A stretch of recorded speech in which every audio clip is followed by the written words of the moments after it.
कृष्णः शिवसङ्कल्पमस्तु सर्वे भवन्तु सुखिनः। नारायण नारायण नारायण नारायण।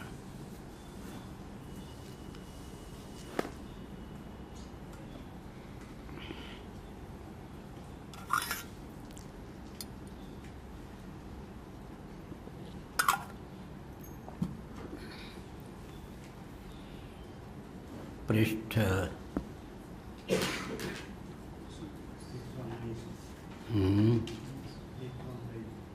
19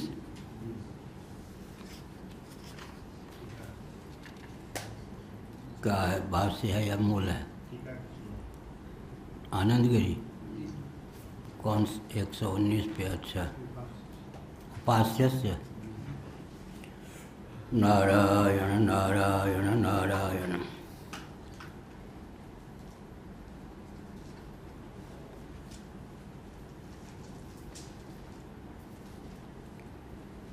उपास्यस्य प्राणस्य कार्यकरण संघातस्य विधारकत्वं नाम गुणान्तरं वक्तुमुत्तरं वाक्यं तदादाय व्याकरोति अथेत्यादिना।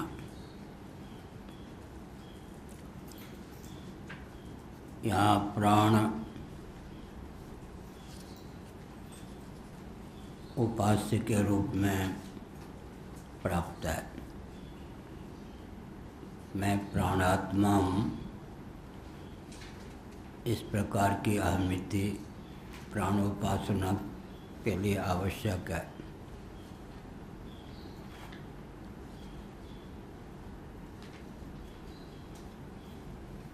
प्राण का अभिव्यंजक संस्थान स्थूल शरीर है। चेतना युक्त स्थूल शरीर को कार्यकरण का संघात कहते हैं। संघातश्चेतना धृति ही गीता के 13वें अध्याय में संघात शब्द का प्रयोग स्थूल शरीर के लिए हुआ है। कार्यकरण संघात कार्यकरण कर्तृत्व हेतु प्रकृति रुच्यते पुरुष सुख दुखानां भोक्तृत्व हेतु रुच्यते। गीता का 13वां अध्याय। स्थूल शरीर कार्यात्मक है। सूक्ष्म शरीर जिसे लिंग शरीर भी कहते हैं करणात्मक है। कर्तृत्व प्रकृति का प्रतिनिधित्व करने वाला जो कारण शरीर है उसकी प्रधानता से कर्तृत्व है। मूल प्रकृति तीनों में हेतु है। कार्यकरण कर्तृत्व हेतु प्रकृति रुच्यते। पुरुषा सुख दुखानां भोक्तृत्व हेतु रुच्यते। क्षेत्रज्ञ संज्ञक जो पुरुष है सुख और दुख का भोक्ता कहा जाता है।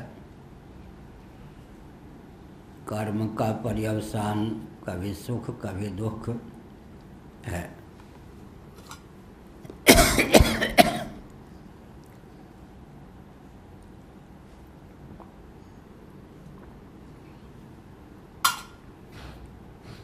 सत्व रजस तमस की दृष्टि से फल के भी 3 भेद हो जाते हैं, सुख दुख और मोह।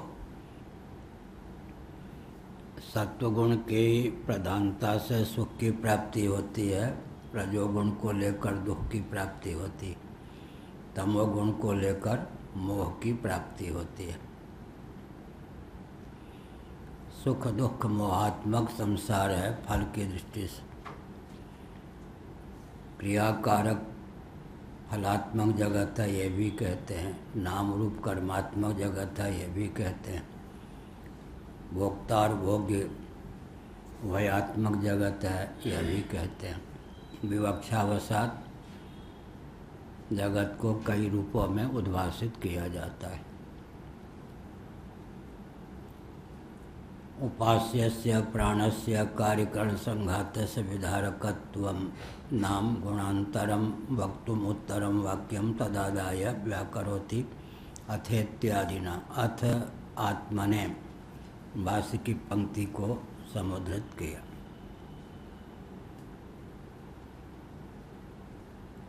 दोनों बात है। कार्यकरण का जो संघात है शरीर, उसको लेकर प्राण की अभिव्यक्ति होती है। प्राण का अभिव्यंजक संस्थान स्थूल शरीर है।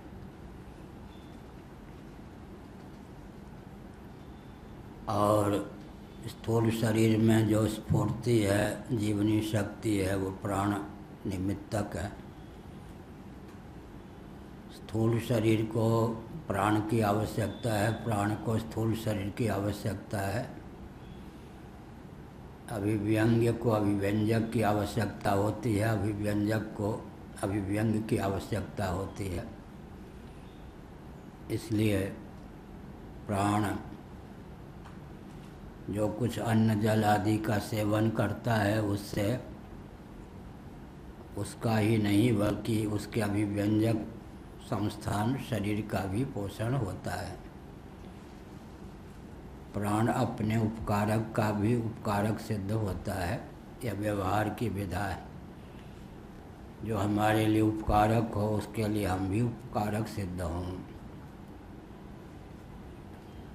क्योंकि स्थूल शरीर के बाह्य हिस्से में 5 कर्मेंद्रियों को, 5 ज्ञानेंद्रियों को अभिव्यक्त करने के संस्थान हैं। अभ्यंतर हिस्से में अंतःकरण और प्राणों को अभिव्यक्त करने के संस्थान हैं। पूरा स्थूल शरीर करुणात्मक सूक्ष्म शरीर का अभिव्यंजक संस्थान है। यद्यपि प्राण साक्षात्करण कोटि प्रविष्ट नहीं है, फिर भी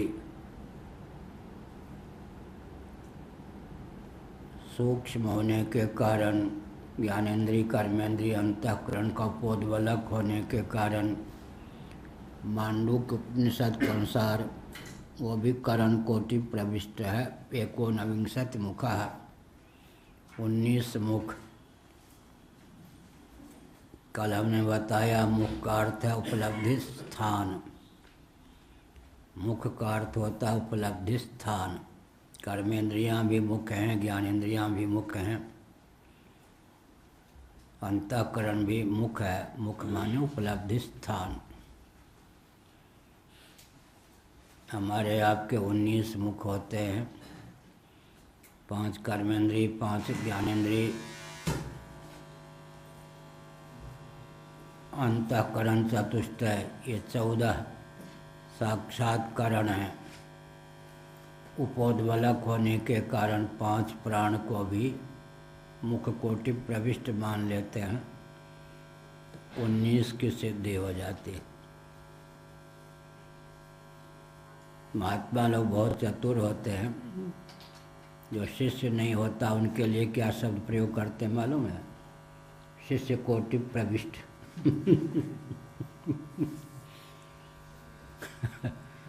एक बार द्वारका के पूर्व शंकराचार्य जी की कार खराब हो गई बद्रीनाथ के रास्ते में। पूज्य अखंडानंद सरस्वती जी महाराज भी बद्रीनाथ गए थे, तो उन्होंने अपने कार में बैठा लिया किनको, द्वारका के उस समय के जो शंकराचार्य थे, हरिद्वार तक या कहीं तक ले आए। पूज्य स्वामी अखंडानंद जी महाराज विचित्र महापुरुष थे। हमारे पूज्य गुरुदेव के अतिरिक्त उनकी आस्था कहीं जमना बहुत कठिन। लेकिन गुरु पूर्णिमा का एक पत्र आया, शिष्य कोटि प्रविष्ट स्वामी अखंडानंद सरस्वती। द्वारका के उस समय के शंकराचार्य की ओर से वो कहें बताओ हम शिष्य कोटि प्रविष्ट कैसे हो गए? उनकी कार खराब हो गई, अपने साथ बैठा कर लाए, हम शिष्य कोटि प्रविष्ट हो गए। बाबाओं का शब्द है शिष्य कोटि प्रविष्ट। अब जाजी के कितने शिष्य कोटि प्रविष्ट व्यक्ति हैं पता है। ऐसे ही है। तो क्या हो गया, प्राण जो है, कल मैंने बताया प्राण शब्द बहुत महत्वपूर्ण है। प्रकरण के अनुसार प्राण का अर्थ करना पड़ता है। कहीं प्राण का अर्थ घ्राण है, नासिका, कहीं प्राण का अर्थ आत्मा है,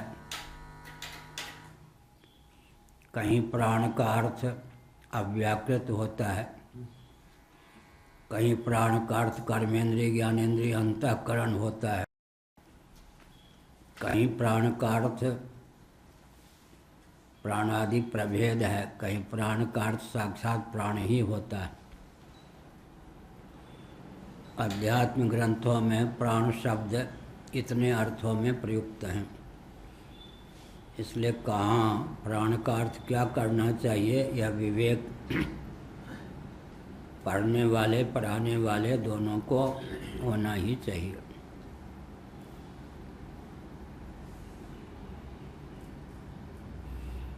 उपास्य यहाँ पर प्राण है। प्राणोपाधिक चेतन मैं प्राणात्मा हूँ, इस प्रकार की धारणा स्मृति के द्वारा उपासना का प्रकार प्रशस्त करता है। उसका धारक विधारक कौन है? यह शरीर। अभिव्यंग की अभिव्यक्ति अभिव्यंजक के अधीन होती है। अभिव्यंजक के तारतम्य से अभिव्यंग के अभिव्यक्ति में तारतम्य होता है। अभिव्यंग की अभिव्यक्ति अभिव्यंजक के अधीन होती है। अभिव्यंजक के तारतम्य से अभिव्यंग की अभिव्यक्ति में तारतम्य होता है। क्या कहा क्या प्रफुल्ल जी? अभिव्यंग की अभिव्यक्ति अभिव्यंजक के अधीन होती है। अभिव्यंजक के तारतम्य से अभिव्यंग की अभिव्यक्ति में तारतम्य होता है। धीरे धीरे आती है बात एकाएक ने। ऐसा वाक्य हमारे बने हुए हैं, बड़े विचित्र वाक्य हैं।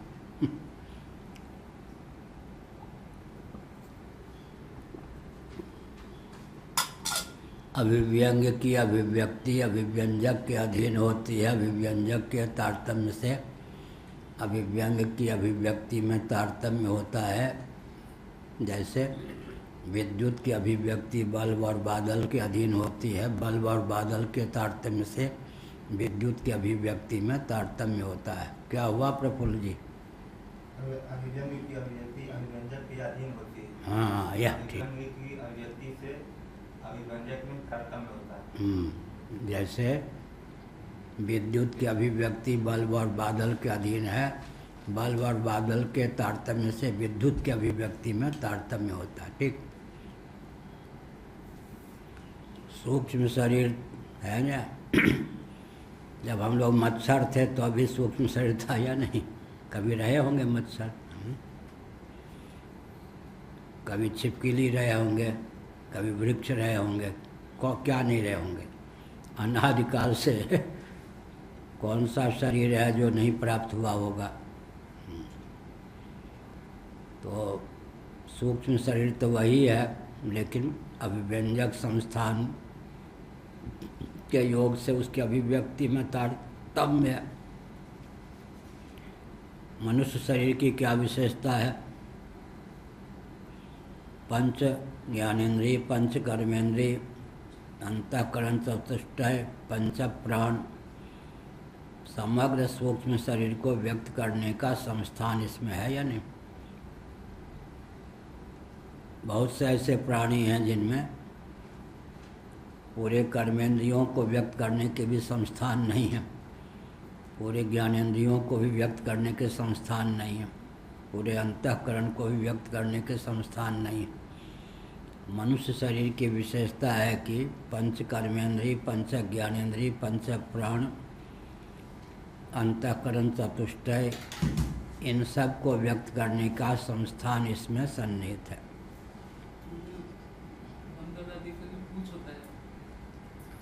आपको पूछ चाहिए क्या? आपकी पूछ बहुत है, लोग बहुत आपको याद करते हैं। फिर क्या हुआ? बंदर आदि को पूछ होता फिर? हमारे अंदर तो वो संस्थान नहीं है। हाँ, कौन सी इंद्री है? क्या क्या कह रहे?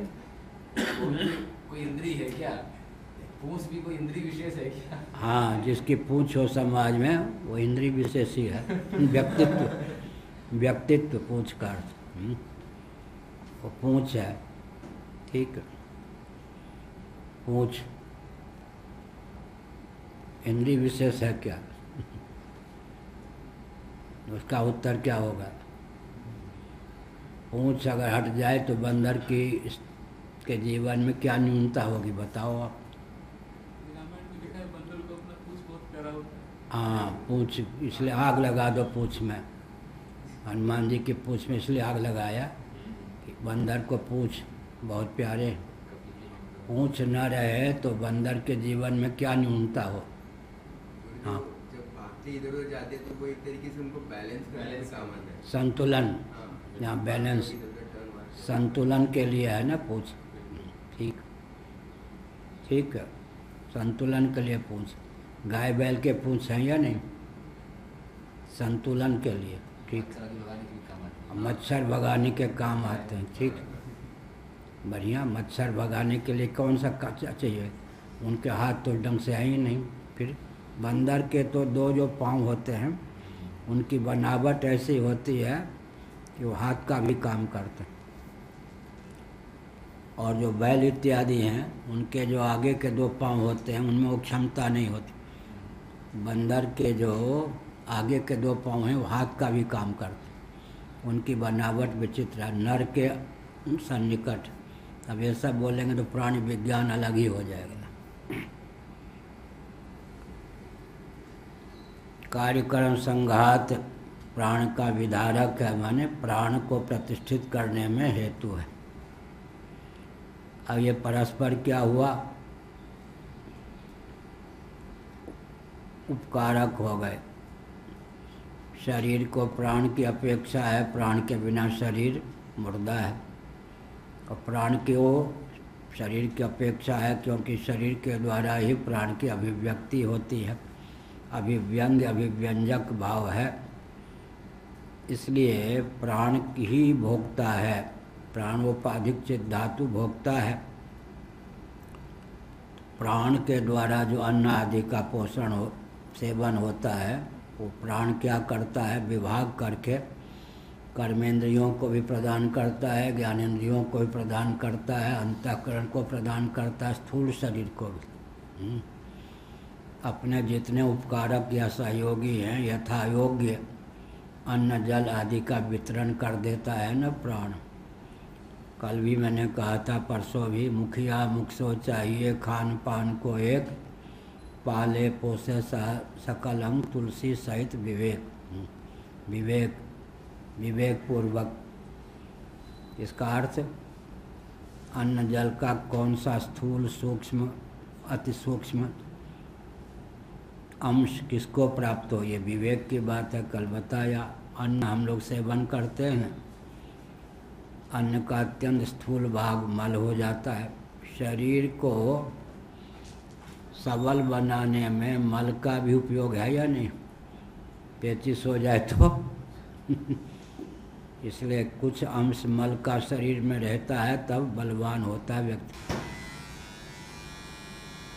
स्थूल अंश मल बन जाता है, सूक्ष्म अंश जो है मांस बन जाता है, कारण अंश अत्यंत सूक्ष्म अंश मन बन जाता है। इस प्रकार से अब आगे भी बढ़ें। अथात्मन यथा वागादि भी आत्मार्थ मागानम कृतम तथा मुख्योपि प्राणः सर्वप्राण साधारणम प्राजापत्य फलमागानम कृत्वा तेषु पवमानेषु अथानन्तरम सृष्टेषु नवसु स्तोत्रेषु आत्मन आत्मार्थम अन्नाद्यमन्नम च तदाद्यम च अन्नाद्यमागायत। पहले अर्थ हो चुका है। कथम उद्गातोर्विकृतस्य फल संबंधस्तत्राह। बढ़िया आनंद गिरी जी का भाव, कर्तु ही थी। जो उद्गाता है वो विकृत होता है। क्या 14 ऋत्विक होते हैं नहीं? प्राणोपनिषद में, प्राणोपनिषद का पाठ अध्ययन करने पर यज्ञ का अच्छा, प्राणाग्निहोत्रोपनिषद, प्राणाग्निहोत्रोपनिषद का अध्ययन करने पर, छोटी सी उपनिषद है, यज्ञ विद्या का बहुत बढ़िया ज्ञान होता है, अन्यत्र उपलब्ध नहीं है। प्राणाग्निहोत्रोपनिषद, उसमें उद्गाता होता है। तो यजमान जो होता है विकृतस्य, वो जो ऋत्विक आदि होते हैं 16 और 2 यजमान, यजमान की पत्नी मिलाकर कितने हो गए? 18। 16 और 2 18। 4 ऋक् से, 4 यजु से, 4 साम से, 4 अथर्व से, 4 4 4 4 कितने हो गए? 16। यजमान, यजमान की पत्नी मिला करके 18। 18 संख्या। यज्ञ में संख्या कितने इन सब की? 18। 18 का कितना महत्व है? 18 पुराण, 18 उपपुराण, 18 औपपुराण, 18 अक्षौणी सेना, 18 दिनों तक महाभारत का युद्ध, भगवान राम और रावण का युद्ध भी द्वंद्व युद्ध 18 दिनों तक। 18वीं संख्या गणित में भी बहुत महत्वपूर्ण है। 1 के बाद 17 शून्य लिखेंगे तब क्या होगा? तो 18वीं संख्या गणित में भी बहुत महत्वपूर्ण है। इसलिए 18 का, यज्ञ से ही 18 को लिया गया। 16 ऋत्विक हो गए, एक यजमान, एक यजमान की पत्नी। 18 का बहुत महत्व है। यहाँ का उद्गाता तो विकृत है। यजमान दक्षिणा के बल पर क्या करता है? ऋत्विकों को मानो खरीद लेता है। मनुष्य भी खरीदे जाते हैं। जब तक यज्ञशाला में होंगे दक्षिणा मिल जाए तब फल मिल गया। तो दक्षिणा के द्वारा विकृत होता है, खरीदा हुआ। उद्गाता जो भी काम करेगा फल तो यजमान को मिलेगा। फिर यह उद्गाता जो कि विकृत है, उसके फल का संबंध उससे कैसे हो गया, यह पूर्व पक्ष उपस्थापित किया किन्होंने? श्री आनंदगिरी महोदय ने। कथम उद्गातो विकृतस्य फल संबंध तत्राह कर्तुरिति। कर्तु 119 पृष्ठ अंतिम पंक्ति भाष्य की। कर्तु काम संयोग। काम का अर्थ है टिप्पणी, 9वीं टिप्पणी में फल। काम फलम तेन संबंध। काम शब्द का अर्थ यहाँ पर है फल। नीचे 9वीं टिप्पणी, काम फलम तेन संबंध। पृष्ठ 119 पर ही टिप्पणी है, 9वीं टिप्पणी, काम फलम तेन संबंध। यहाँ काम शब्द का अर्थ होता है फल।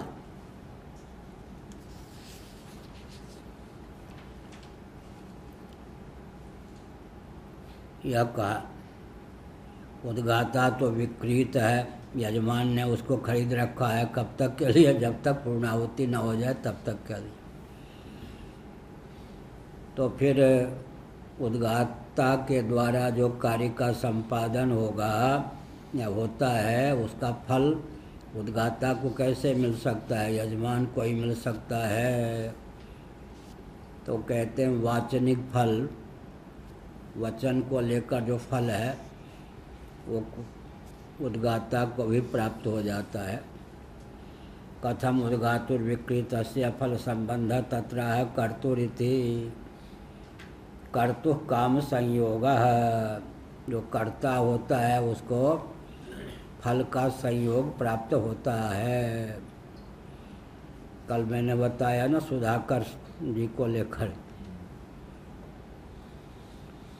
ब्रह्मचारी थे, एक आश्रम के अयोध्या में महंत थे। कुछ घटना घटी होगी, हटा दिए गए। रामकृष्ण डालमिया के यहाँ फिर उन्होंने नौकरी की, ब्रह्मचारी होकर के दाढ़ी वाढ़ी रखते थे। उनके बाग में भी फावड़ा उवड़ा भी चला लेते थे। अच्छे विद्वान भी थे। तो सरस्वती देवी जो डालमिया रामकृष्ण की पत्नी थी, कायस्थ घर की, लखनऊ की, वो शास्त्री थी संस्कृत में।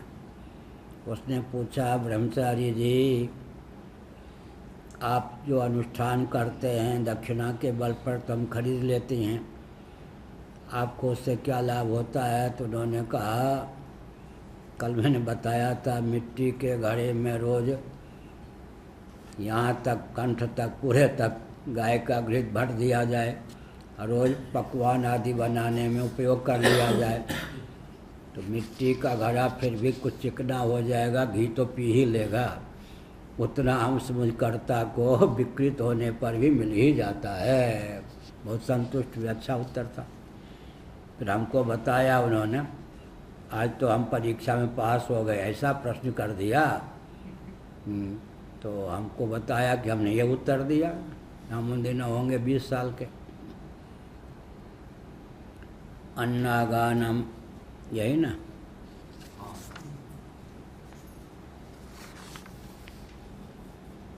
अन्नागान मार्तुज्यमित्यत्र प्रश्नपूर्वकम वाक्य से सम अनुकूलयति कथम इत्यादि न।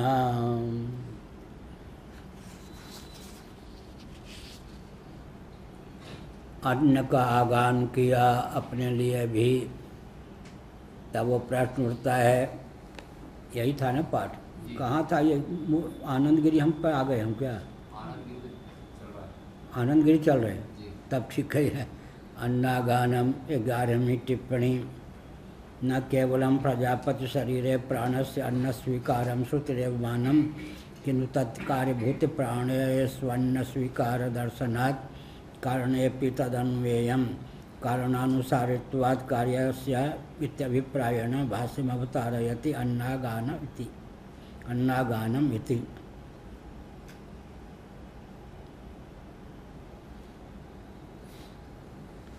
प्राणिषु केवल प्रजापति के शरीर में प्राण का पोषक अन्न होता यह नहीं, बल्कि श्रुति के द्वारा तत्कार्यभूत प्राणिषु अन्न स्वीकार दर्शनात्, उनका जो कार्य प्राणी हैं उनके लिए भी अन्न चाहिए। अन्न के बिना किसी का पोषण नहीं होता, अन्न जीवन है। इसीलिए अन्नदाता को माना गया जीवन दाता। जो अन्न देता है जीवन देता है। कल हमने कहा अन्नम बहुकुर्वीता। गृहस्थों के यहाँ फिर मठ मंदिर आदि में अन्न प्रचुर होना चाहिए, क्योंकि अन्नार्थी कोई उदासीन होकर तिरस्कृत होकर न जाए। हाँ, अन्न का महत्व हम लोग क्यों जानते हैं मालूम है? बद्रीनाथ से ऊपर वसुधारा है, वहाँ से लेकर श्रृंगेरी तक पैदल यात्रा कर चुके हैं। 2-2 दिनों के भूखे होते थे। दक्षिण में जिसके यहाँ पो भाग भाग, फिर कोई लाठी लेके मारने आता, कोई आग लेके जलाने आता, वहाँ तो इतना भी किसी को देना संभव नहीं। एक एक दाने पर रिश्तेदार नातेदार अपने लिए ही होता। अतिथि सत्कार आदि दक्षिण में जानते नहीं। उधर हम कहते थे, अरे तुम अयोध्या आदि में आओ, ऐसा भर फ्री भोजन भर पेट आओ, ऐसा कर फ्री भोजन भर पेट मिलता। हमने कहा 100 व्यक्ति को घर में मांगने जाए तो कुत्ता बंधा हुआ छोड़ दें, इसको काट लो। भोजन तो क्या दें, खूंखार कुत्ते को छोड़ दें, काटो। तो एक बार ऐसे किया तो हमने कुत्ते को कहा छोड़ने वाले की ओर काट। हाँ, फिर कुत्ता हमारी आज्ञा मान लिया, उनका पाला हुआ, और मालिक को काटने दो। तो हमने कहा तो इसका सत्कार न करने पर ये फल होता। क्योंकि भैरव जी हमारे बहुत अनुकूल रहते थे, अभी भी होंगे ही प्रतिकूल। हमने कहा भैरव के वाहन हमको ये काटने आ रहा, तो इसी को काट जिसने छोड़ा तुमको। वो बंधा हुआ कुत्ता जो खुला था वो मालिक को ही काटने के लिए दौड़ा। हमने कहा और इसीलिए कहा अन्नागान मार्तुज्यम इत्यत्र प्रश्नपूर्वकम वाक्य से सम अनुकूलयते ऋत्विज के लिए है। 9वीं टिप्पणी। संवादयति अनुकूलयति का अर्थ है संवादयति। तमेव हेतु माह यस्मादिति इसी में हेतु भगवान भाष्यकार बताते हैं यस्मादिति कहकर।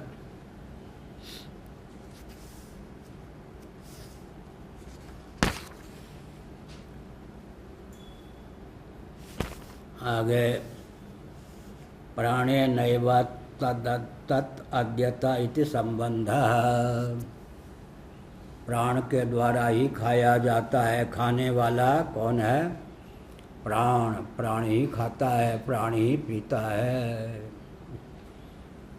जो कुछ हम लोग भोज्य पदार्थ का सेवन करते हैं, भोक्ता कौन होता है? प्राणात्मा। भूख प्यास किसको लगती है? प्राण को। प्राणात्मा ही भोक्ता होता है। वही अन्न जल का सेवन करता है, यह अभिप्राय।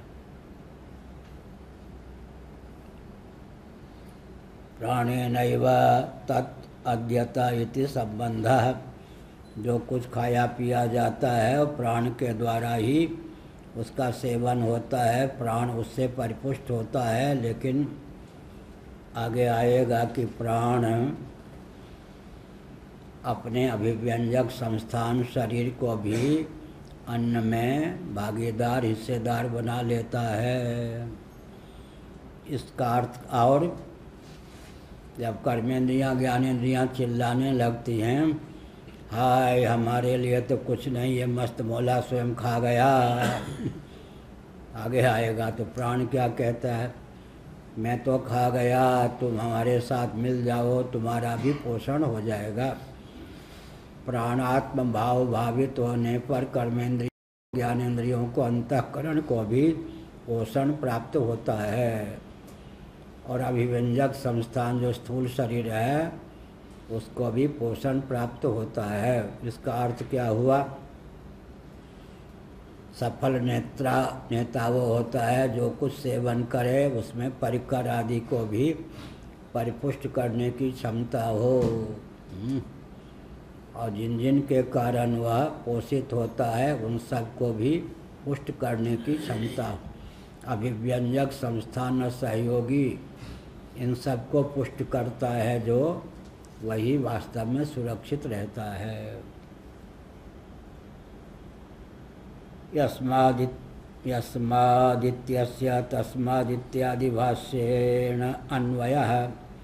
भगवान भाष्यकार के द्वारा जो पंक्ति कही गई उसका यस्मात्, जबकि बात ऐसी है तस्मात् इसलिए, इस प्रकार अन्वय को व्यवस्थित करके अर्थ करना चाहिए। अनिते वृद्धातो अनुशब्दश्चेत् प्राण पर्यायः तर्हि कथं शक्ते तत्शब्द प्रयोगः तत्राह अनः शब्द इति। अनस कर देंगे ना तो उसका अर्थ हो जाएगा शकट, और सौहलंत नहीं करेंगे, केवल अन्न कर देंगे, अन्न अकारांत, तो उसका अर्थ हो जाता है प्राण। और नो, अन्न का अर्थ होता है प्राण। और नो और सौहल कौन? दंत, तो उसका अर्थ होता है शकट, यान विशेष। यह हुआ। इसमें अकारांत हो गया और सकार, अकारांत हो गया, स्वरांत हो गया, तो क्या हो गया? उसका अर्थ प्राण। और अगर हल हो गया, अनस कर दिया, तब उसका अर्थ हो गया शकट। केवल अन्न का अर्थ होता है प्राण, अनस का अर्थ होता है शकट, वाहन विशेष।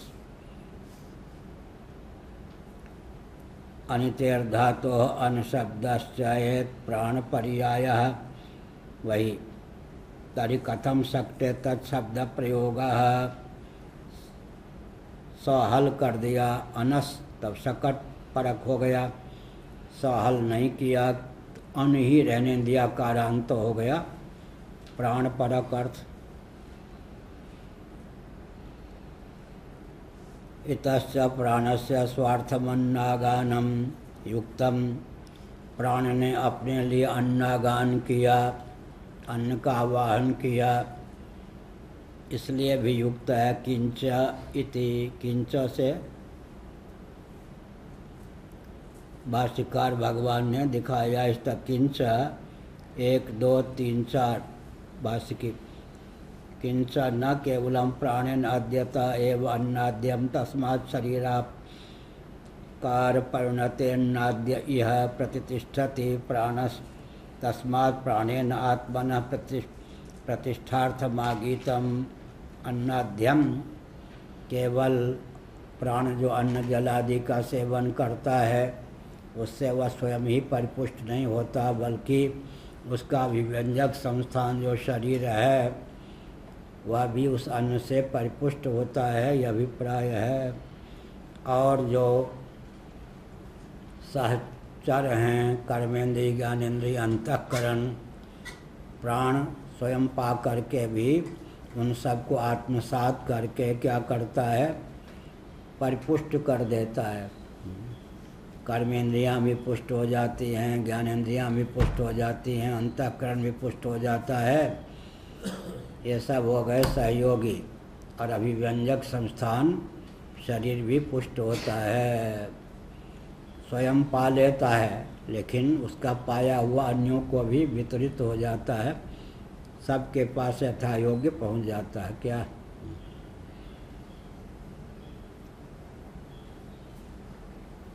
यही शरीर की विशेषता है ना।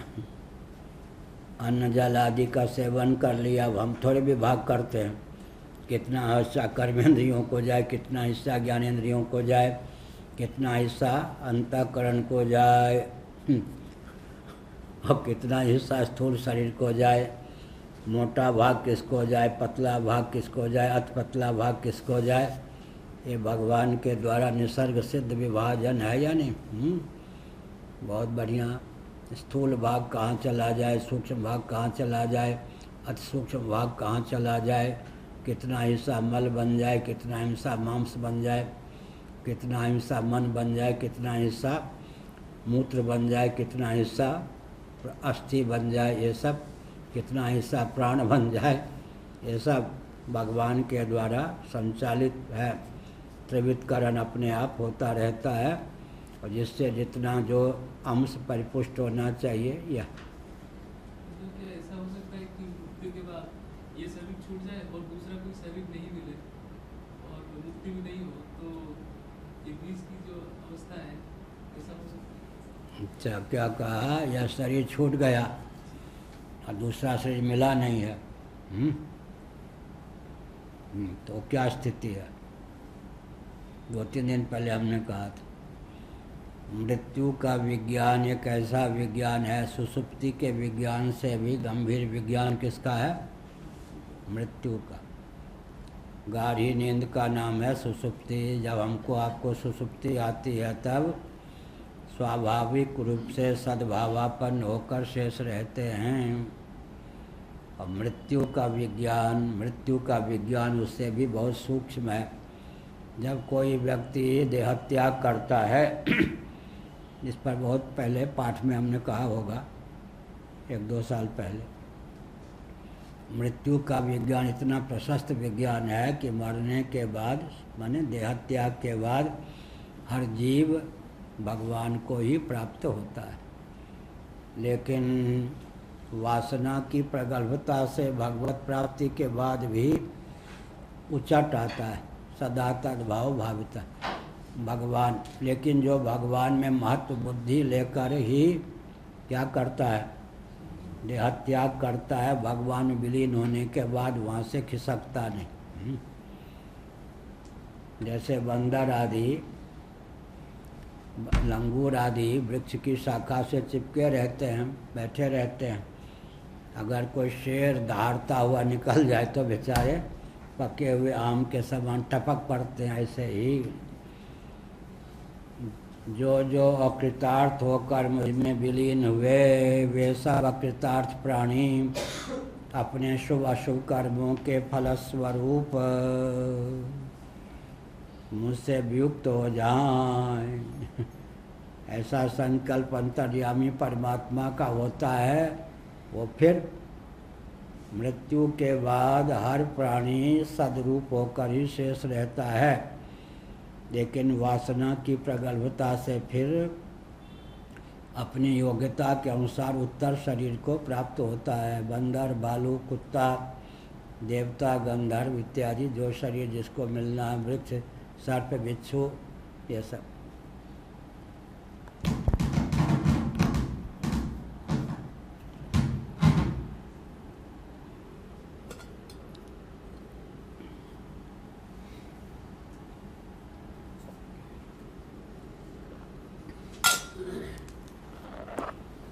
इस पाठ से व्यवहार में क्या लाभ होता है? लाभ उठाते क्या? नहीं।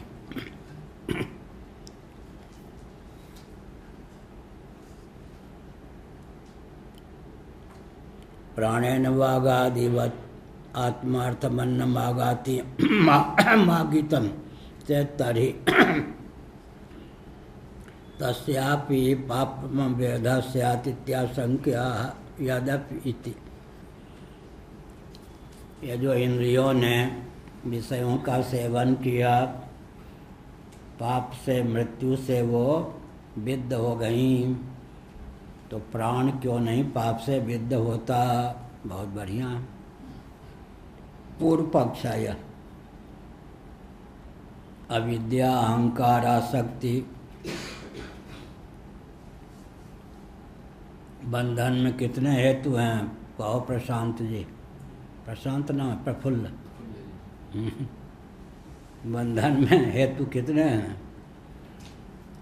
ध्यान कहीं और था नहीं। अविद्या काम कर। अच्छा, पहले का सुना हुआ कुछ है।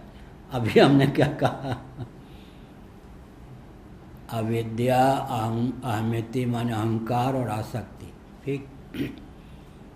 अविद्या काम कर्म तो ठीक ही है, काम में आसक्ति। अविद्या अहमिति और आसक्ति।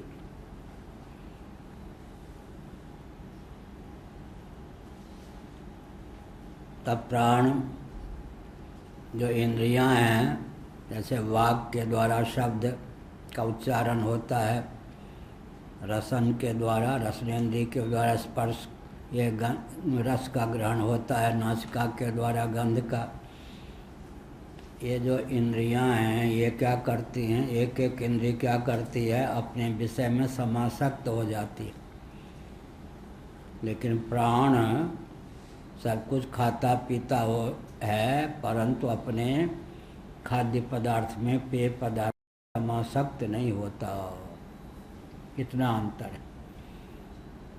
विषयों में अभिस्वंग की प्राप्ति नहीं होती प्राण को।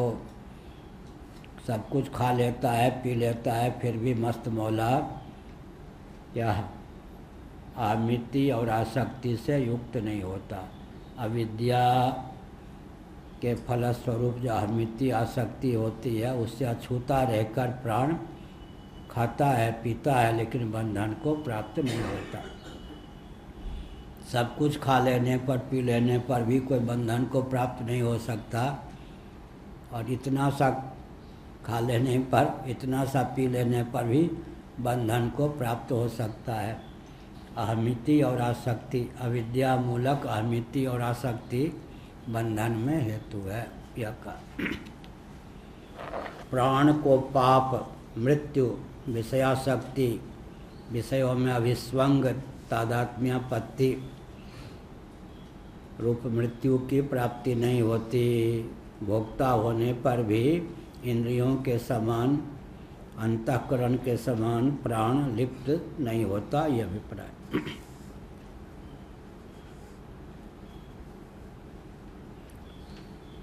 प्राणेन वागादिवत् आत्मार्थम अन्नम आगीतम चेत् तर्हि तस्यापि पापवेदः स्यात् इत्याशंक्यः यद्यपि इति। यद्यपि भाष्य प्राणेन अन्नादनं तदपि प्राणस्य प्रतिष्ठार्थमेवेति न वागादिष्विव कल्याणासंगज पाप संभवः। कल्याणासंगज पापम संभवः प्राणेन इति। बढ़िया, बहुत विचित्र वाक्य। कल्याणासंगज पापम संभवः।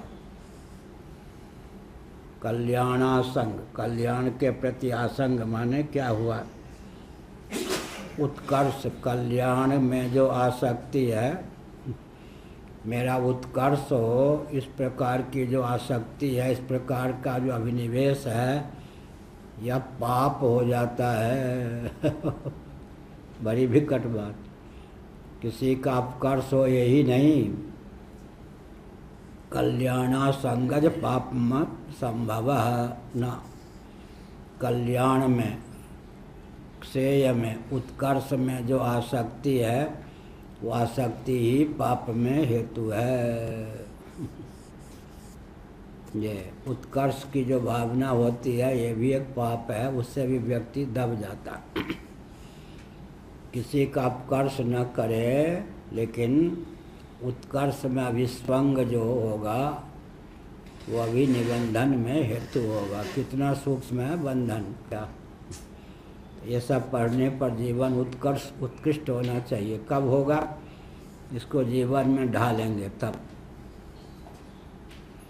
विधि मुख से शिक्षा लेंगे, निषेध मुख से शिक्षा लेंगे, तब यह हुआ। सब कुछ पा लेने पर भी पाप, मृत्यु, अपकर्ष का भाजन प्राण नहीं बनता। और थोड़ा सा सेवन कर लेने पर भी इंद्रियां मृत्यु को प्राप्त होती हैं, आसक्ति के कारण। अहमिति और आसक्ति, अविद्या मूलक अहमिति और आसक्ति बंधन में हेतु है। क्या कहा वाक्य? अविद्या मूलक जो क्या अहंकृति और आसक्ति है, वो बंधन में हेतु है। प्राण जो है, प्राण को लेकर स्वाभाविक अहंकार, अहमिति की अभिव्यक्ति नहीं होती। ठीक। और प्राण का अपने विषय में राग नहीं होता, प्राण की अपने विषय में आसक्ति नहीं होती। अहमिति और आसक्ति से पारंगत होने के कारण प्राण मृत्यु रूप पाप से ग्रस्त नहीं होता। ये अभिप्राय। कौन कितना खाता है पीता है ये नहीं, खाने का प्रकार, पीने का प्रकार क्या है। थोड़ा खा के पी के भी क्या दब सकता है। अगर अहंकृति और आसक्ति पूर्वक स्वल्प सेवन भी हो तो भी, और सब कुछ खा के भी मस्त मौला रह सकता है। जब अहंकृति और आसक्ति विहीन होकर वस्तु का सेवन करे तब। फिर जो अहंकृति और आसक्ति से विहीन होकर खा लेता है, उसका खाया हुआ अन्यों को भी पुष्ट करता है। प्राण भोजन करता है, जल पीता है, लेकिन कर्मेंद्रियां भी पुष्ट होती हैं, ज्ञानेंद्रियां भी पुष्ट होती हैं, और अंतःकरण भी पुष्ट होता है। अभिव्यंजक संस्थान शरीर भी पुष्ट होता है। जो अहंकृति और आसक्ति से विनिर्मुक्त होकर भोजन करता है, वो सबका पोषक होता है या नहीं? कोई तत्वज्ञ महानुभाव हैं तो वो भी तो भोजन करते हैं। उनका जो भोजन किया हुआ है, उससे जो शरीर में बल का आधान होता है, वो सबके हित में प्रयुक्त होगा या नहीं? होता है या नहीं? इसलिए। और एक पापी खाएगा तो जितना मस्त मौला होगा, डाका डालेगा, किसी को मारेगा, किसी को कुछ करेगा। एक सुमिरन पूजन था नैमिषारण्य में, वो लड़े बिना नहीं रहता था। हम लोग आपस में मिलकर भोजन बनाते थे, तो एक दिन हमने कहा कि वो 4 रोटी पहले वो वहाँ खड़ा होगा, आइए सुमिरन पूजन, आइए सुमिरन सुमिरन। ब्राह्मण सतीवेश नहीं था, आइए आइए। फिर वो 4 रोटी मांगे तो 7 दे दो। तो लोगों ने कहा इस प्रयोग से होगा क्या? हमने कहा आज मैं देखूंगा कि उसको क्रोध करने का अवसर नहीं दूंगा, फिर करता क्या है। तो सबने मेरी बात मान ली। आइए आइए आइए, यहाँ क्यों खड़े, यहाँ आइए। कितनी रोटी चाहिए? 4 रोटी। 7 दे दी। अब वो गया अपने कमरे में, थाल में जो थाल तो अपनी ओर से लाया था, रोटी रख करके फिर एक कुल्हाड़ी पकड़ी, उसको नहीं कि मैं देख रहा हूँ करता क्या है। जंगली सहतूत का पेड़ था, एक बार मारे और माँ बहन की गाली दे, फिर मारे और वहाँ हमने कहा हो इतना इसमें गुस्सा है, क्रोध है। आज हम लोगों ने क्रोधित होने का अवसर नहीं दिया, और क्रोध को कहीं बजारता नहीं तो बेचारा पागल हो जाता। तो भोजन ये बाद में करेगा। जंगली सहतूत इतना मोटा पेड़ था, जंगली सहतूत को उसने कुल्हाड़े लेकर एक बार गाली दे और एक बार काटे। हमने कहा देखो कितना बड़ा, हम लोगों को रोजे मार नहीं देता, ये बहुत।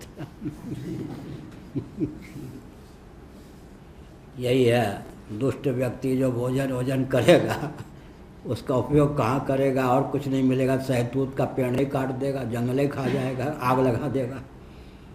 लेकिन प्राण क्या करता है, सब कुछ पा लेने पर भी अपने द्वारा जो पाया होता है वो कर्मेंद्रियों को, ज्ञानेंद्रियों को, अंतःकरण को, शरीर को यथायोग्य सबको वितरित भी कर देता है, स्वयं भी मस्त भोला रहता है। यही हुआ। प्राणस्य अन्नमिति न पापम वेदः। इसलिए प्राण का जो अन्न होता है उसका सेवन करने पर भी प्राण पाप से विद्ध नहीं होता, लिप्त नहीं होता, क्योंकि उसमें अहमिति और आसक्ति का भाव होता है। जो अहमिति और आसक्ति से विहीन होता है, अविद्यक अहमिति नहीं होनी चाहिए, अविद्या जन्य अहमिति नहीं होनी चाहिए। इसीलिए कहा अहमिति के कितने भेद हैं, शास्त्र सिद्ध अहमिति और एक अविद्यक अहमिति। अविद्याजन्य जो अज्ञानजन्य जो अहमिति है वो बंधन में हेतु है, शास्त्र सम्मत जो अहमिति है वो मारक न हो करके तारने वाली है। ते देवा अब्रुवन्नेता वध्वा इदग्वं सर्वं यदन्नं तदात्मना आगासीरनु नोस्मिन्नन्न भाजस्व आभाजस्व इति। ते वै माभिसंविशतेति तथेति तग्वं समन्तं पर्ण्य विशन्त।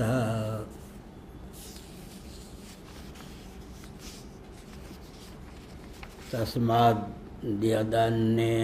यदनेन्नान्नमति तेनैतास्तृप्यन्त्येव ग्वं हवा येनग्वं स्वा अभिसंविशन्ति भर्ता स्वानाग्वं श्रेष्ठा पुर एता भवत्यन्नादोऽधिपतिर्य एवं वेद य वुहैवं विदग्वं स्वेषु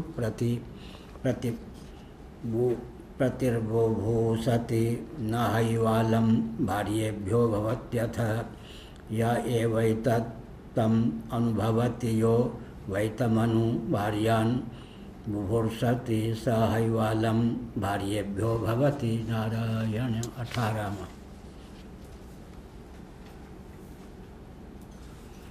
ते देवा अब्रुवन् एतावद्वा इदग्वं सर्वं यदन्नं तदात्मन आगासीत् अनुनोस्मान्न आभजस्व इति।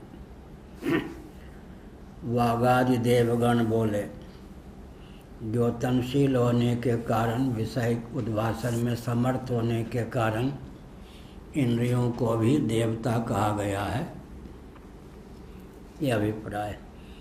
इंद्रियों के अधिदैव उद्भाषक ही देवता नहीं, विषय की अपेक्षा इंद्रिय भी द्योतनशील होने के कारण, विषय के ग्रहण और प्रकाशन में समर्थ होने के कारण देवता मान्य। ते देवा अब्रुवन्, उन देवताओं ने कहा, अरे भाई प्राण, जितना अन्न था सब तो तुमने खा लिया, हमारा ध्यान ही नहीं रखा। एक दंडी स्वामी थे काशी में, उनका इतिहास बड़ा लंबा चौड़ा शरीर था। तो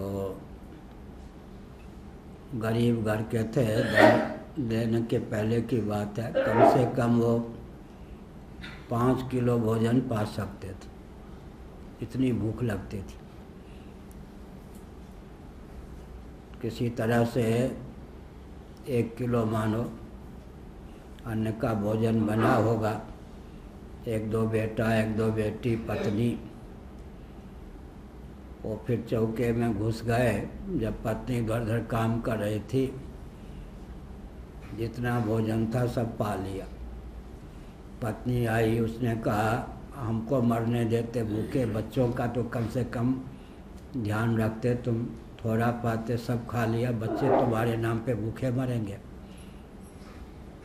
उनको कष्ट हुआ, वो भाग गए और काशी में दंडी स्वामी हो गए। अब वो मुक्षु भवन आदि में भोजन नहीं बनता था। दंडी स्वामी रह सकते हैं, भोजन क्षेत्रों में मांगे। अब क्षेत्रों में बेचारे जाएं तो वहाँ भी भूखे। उन्होंने कहा देखो, अन्न के कारण घर छोड़ा, दंडी स्वामी होने पर भी भूखे ही मरना पड़ रहा। 5 किलो भोजन कहाँ से आवे? तो बड़ी परिस्थिति है। एक MA पास था मध्य प्रदेश का कोई व्यक्ति, बड़ा गोरा चट्टा। घर अन्न के कारण ही घर छोड़ना पड़ा उसे। जब तक हम नैमिषारण्य में थे उसका बहुत ध्यान रखते थे। कम से कम 2-2.5 किलो भोजन करने वाला था। बाद में जब हम चले आए तो पता चला कि उसका कोई ध्यान नहीं रखता बने एक मान लो आधा किलो भोजन दे दे, 2 किलो का भोजन। अंत में पता चला कि गोरा चट्टा MA पास व्यक्ति गोमती में डूब के मर गया अन्न के कारण। भस्मक रोग होता है। अब किसी किसी के जठराग्नि इतनी तीव्र होती है, धनी है तो बहुत बढ़िया, गरीब है तो उसकी जठराग्नि उसके नाम पे औरों को भूखे मारे, वो तो भूखे तरफता ही है। यही है। अब देवताओं ने कहा, इंद्रियों ने, अरे प्राणदेव, जो कुछ था तुमने तो सब हजम कर लिया, खा लिया, हमारा तो ध्यान ही नहीं रखा, हम तो भूखे मारी गई।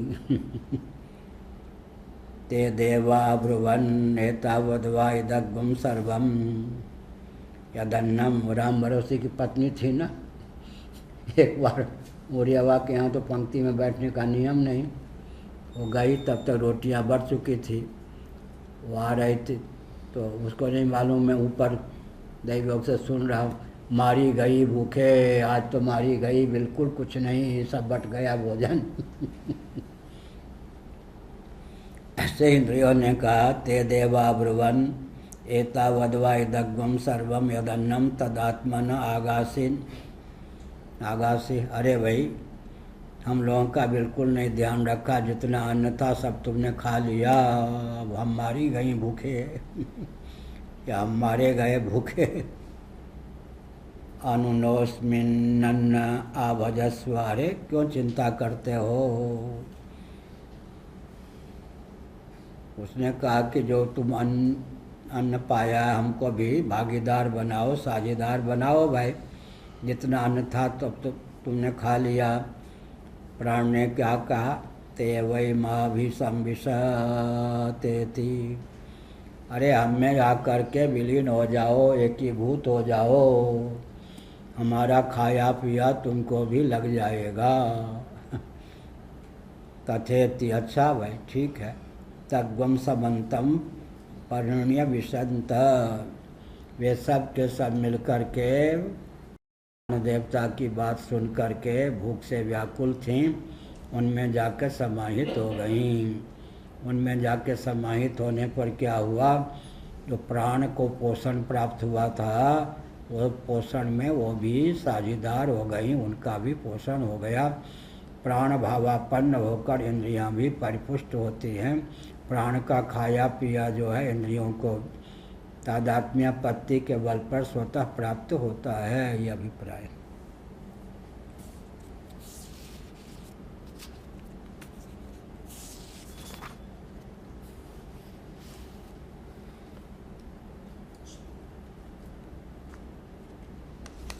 अब तस्माद्यदन्नेनान्नमत्ति तेनैतास्तृप्यन्ते वग्गुं हवा एनग्वं स्वा अभिसंविशन्ति भर्ता स्वानाग्वं श्रेष्ठा पुर एता भवति अन्नादोऽधिपतिर्य एवं वेद यवुहैवं वेदग्वं स्वेषु प्रतिबुभुषु बुभूषति न हैवालं भार्येभ्यो भवति अथ य एवैतत् तम अनुभवति यो वैतमनु भार्यान् बुभूषति स हैवालं भार्येभ्यो भवति। यह अर्थ हुआ। प्राण के माध्यम से यह जीव जो भोजन करता है, वाग आदि इतर प्राण प्रभेद भी पुष्ट हो जाते हैं। जो इस प्रकार जानता है उसको क्या फल मिलता है? जानने का अर्थ इस जो प्रकरण चल रहा है उसके रस रहस्य को, प्राण के महत्व को, उसके अन्न को, वितरण के प्रकार को ठीक ठीक समझता है, उसको फल क्या मिलेगा।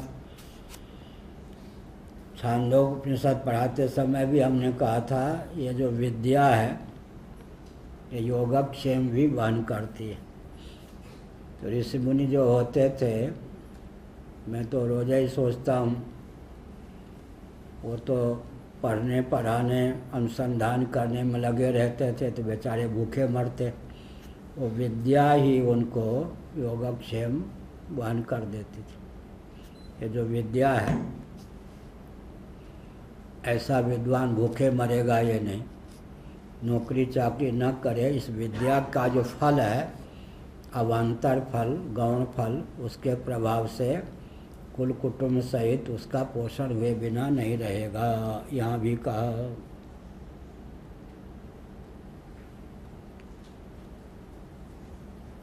प्राण के द्वारा यह जीव जो भी अन्न का सेवन करता है, वागादि अन्य कारणों को भी स्वाभाविक रूप से उससे पोषण की प्राप्ति होती है।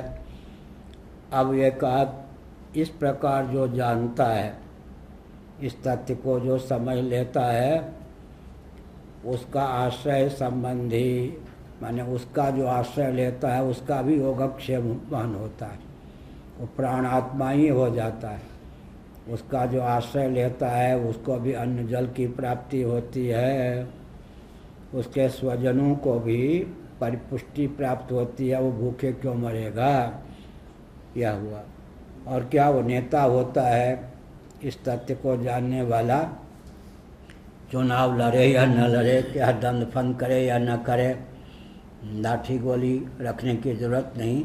इस विद्या के बल पर वो जहाँ जाएगा वहीं उसको नेतृत्व प्राप्त होगा, सबका नेता बनेगा। कल स्वामी जी बोल रहे थे, कोई जंगल में भी चला जाएगा तो अपने शरीर को, अपने अंतःकरण को लेकर ही जाएगा ना।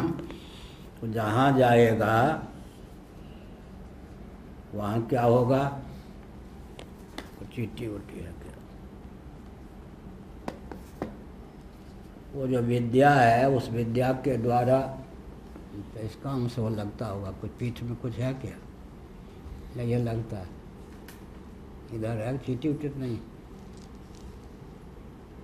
कोई छोटा सा कीड़ा है। हाँ वही तो, वो अपना दिखाता है वो शनि देवता ने भेजा होगा।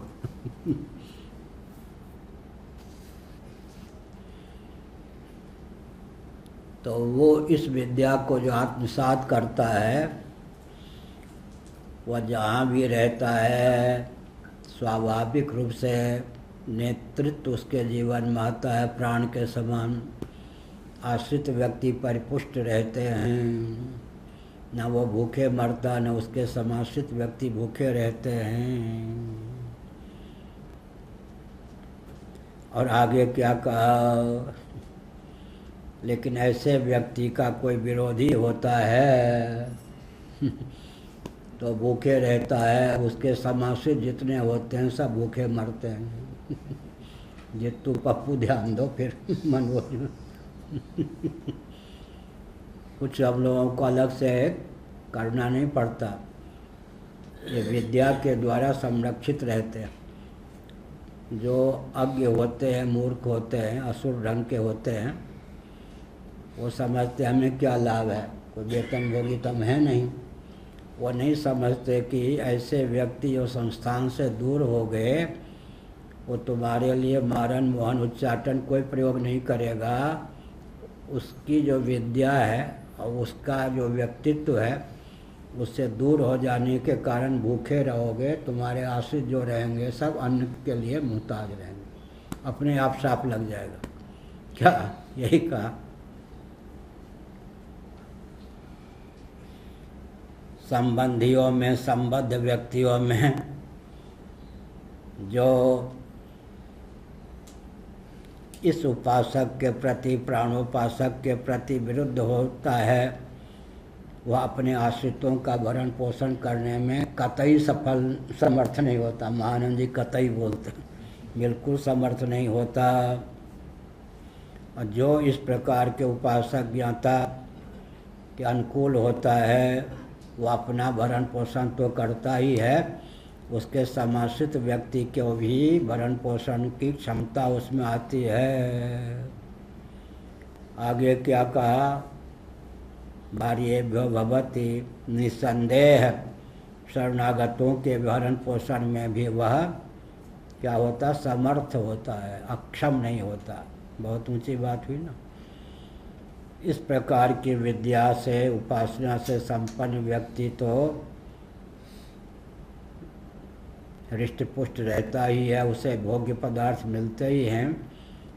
उसके अनुगत जो होते हैं उनको भी भोग्य पदार्थ मिलता है।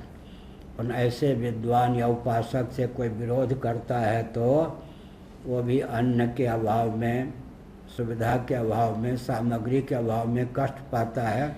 उसके समाश्रित जो होते हैं वो भी दीनता दरिद्रता को प्राप्त होते हैं। इसलिए क्या सार निकला? या तो नास्तिक बन के रहे, अगर आस्तिकता का परिचय दिया तो इस प्रकार के संस्थान और व्यक्ति से विरोध मत मोल ले। विरोध मोल लेने पर बिना शाप के ही क्या होगा? बिना शाप के ही क्या होगा? भरण पोषण में वो दुर्बल रहेगा, उसके समाश्रित भी यातना प्राप्त करेंगे, उनको शाप अपने आप लग जाएगा। हुआ अब 18वां का भाष्य। क्या निष्कर्ष निकाला? हाँ, ये बढ़िया कहा।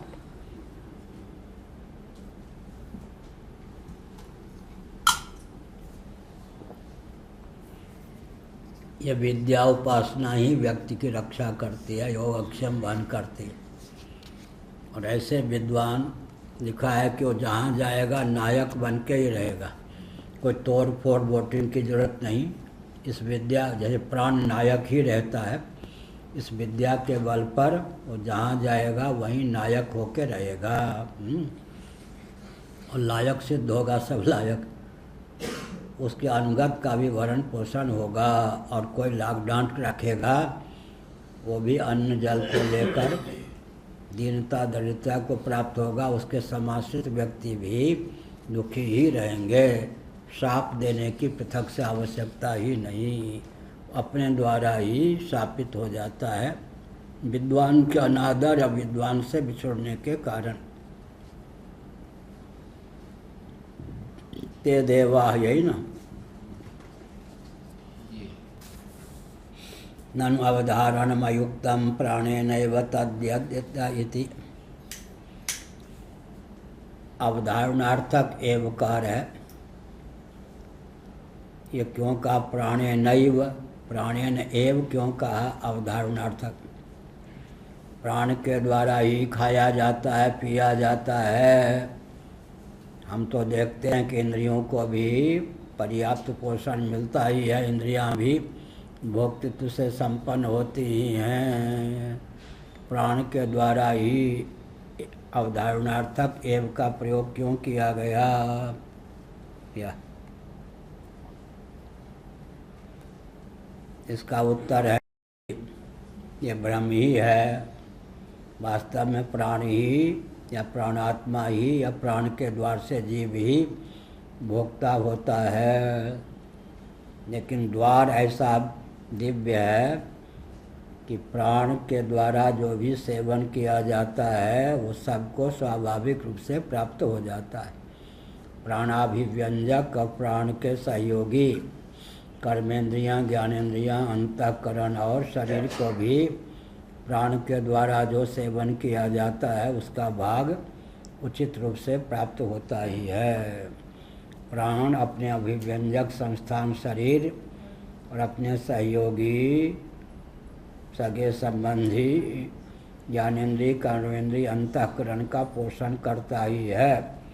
प्राण के पुष्ट होने पर ये सब पुष्ट हो ही जाते हैं। ननु अवधाय हो गया। वागादि नाम अप्यन्नानिमित्तोपकार दर्शनात्। वागादि जो हैं कर्मेंद्रियां, ज्ञानेंद्रियां, अन्य निमित्तक उपकार उनको भी उनमें भी परिलक्षित है। इसका अर्थ यह हुआ भले ही प्राण सब कुछ पा लेता हो, लेकिन प्राण के अनुगत होने के कारण कर्मेंद्रियां, ज्ञानेंद्रियां और अंतःकरण को भी पोषण प्राप्त होता ही है। नई सदोषः प्राणद्वारत्वा तदुपकारकस्य। प्राण के द्वार से ही अन्नादि जो है सेव्य पदार्थ सेवन किए जाने पर उनके भी उपकारक हो जाते हैं। क्या ये मठ आदि में जो कोई देता है ना तो मानते ही खा के मस्त रहता है क्या? मठ आदि में जो दिया जाता है क्या, वहाँ जो देवी देवता प्रतिष्ठित हैं उनको भोग लगेगा, उनका प्रसाद होकर मठ के संचालक को ही थोड़े मिलेगा, सबको मिलेगा या नहीं। इसी प्रकार से प्राण मानव पाता है, लेकिन प्राण का पाया हुआ सबका पोषक बनता है या नहीं। प्राण से संलग्न है कर्मेंद्रियां, ज्ञानेंद्रियां, प्राण से संलग्न है अंतःकरण और प्राण का विव्यंजक संस्थान है स्थूल शरीर, सबका यथा योग्य पोषण होता ही है। नैष दोषा यह दोष नहीं। प्राणद्वारत्वा तदुपकारकस्य। प्राण के द्वार से उनका उपकारकत्व सिद्ध है। नारायण बैठ, कुर्सी पर बैठ जाइए, आपको बैठने में कठिनाई होती। अच्छा तो बैठिए। अच्छा अच्छा। प्राणद्वारत्वा तदुपकारकस्य, इसमें व्यवहार क्या हुआ? किसके द्वार से किसका पोषण होगा? क्या कहाँ देने पर कितने व्यक्ति पुष्ट होंगे, किसके द्वार से किनका पोषण होगा, यह अभिप्राय। प्राणद्वारत्वा तदुपकारकस्य। कथम प्राणद्वारको अन्नकृतो वागादीनाम उपकारकः। अरे भाई ये तो बताओ, केवल प्रतिज्ञा मात्र से वस्तु की सिद्धि थोड़े होती है। प्राण के द्वारा जो सेव्य पदार्थ अन्न जल आदि का सेवन होता है उससे कर्मेंद्रिय, ज्ञानेंद्रिय, अंतःकरण और स्थूल शरीर का भी पोषण होता है। ये हम कैसे समझें? इस अर्थ को प्रदर्शयन न, इस अर्थ को द्योतित करते हुए कहा। ते वागादयो देवा स्वविषया द्योतनात् देवा अब्रुवन् उक्तवन्तो मुख्यं प्राणम इदमेतावन्नातोऽधिकम् अस्ति। उन देवताओं ने स्वविषय द्योतनात् देवाः, इंद्रियों को देवता क्यों कहा? क्योंकि अपने विषय को द्योतित करने में इंद्रियां समर्थ हैं। तुलसीदास जी ने इन सब को अध्ययन करके एक वाक्य लिखा। विषय करण सुरजीव समेता सकल एकते एक सचेता, सबकर परम प्रकाशक जोई राम अनादि अवधपत सोई। वागादयो देवाः, वागादि भी कर्मेंद्रियां भी ज्ञानेंद्रियां भी देवता क्यों हैं? स्वविषय द्योतनात् देवाः, अपने विषय का द्योतन उद्भाषण करने के कारण वो भी देव हैं। जैसे रूप का द्योतन नेत्र के द्वारा होता है तो नेत्र भी देव है, ऐसे ही शब्द का द्योतन कान के द्वारा होता है, कान भी देव है। वाक् का निष्पादन वाणी का निष्पादन वाग इंद्री के द्वारा होता है, तो वाग इंद्री भी देव है। इस प्रकार से विषय द्योतनात् देवा, अपने अपने विषय के द्योतन के कारण इनका नाम देवता है। अब्रुवन उक्तवन्तः, उन्होंने कहा मुख्यम प्राणम इदमेतावन्नातोऽधिकमस्ति।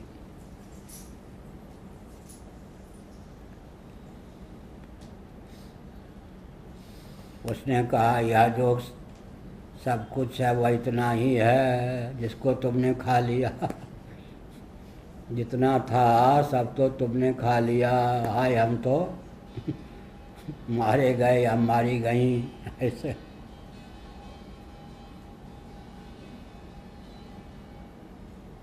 11:30 बजा है ना, ठीक। स्विषयाद्योतना देवा अब्रुवन उक्तवन्तो मुख्यम प्राणम इदमेतावन्नातोऽधिकमस्ति। जितना कुछ था अधिक या जो कुछ सब तो तुमने खा लिया। वाइट स्मरणार्थ, निस्संदेह अब कुछ हम लोगों के लिए बचा ही नहीं। कुछ तो छोड़ते हमारे लिए भी। इदम तत्सर्वमेतावदेव किम यदन्नम प्राणस्थिति कर्मद्यते लोके तत्सर्वमात्मन आत्मार्थमागासी रागीतवानस्यागानेन आत्मसात्कृतम इत्यर्थः। जो कुछ भोग्य पदार्थ था सबको तो प्राण देवता तुमने चट कर लिया। हम लोगों के लिए तो कुछ बचा ही नहीं। भला हम भी अन्न जल के द्वारा जो पुष्ट होने वाले हैं, अब पुष्ट हों तो कैसे हों।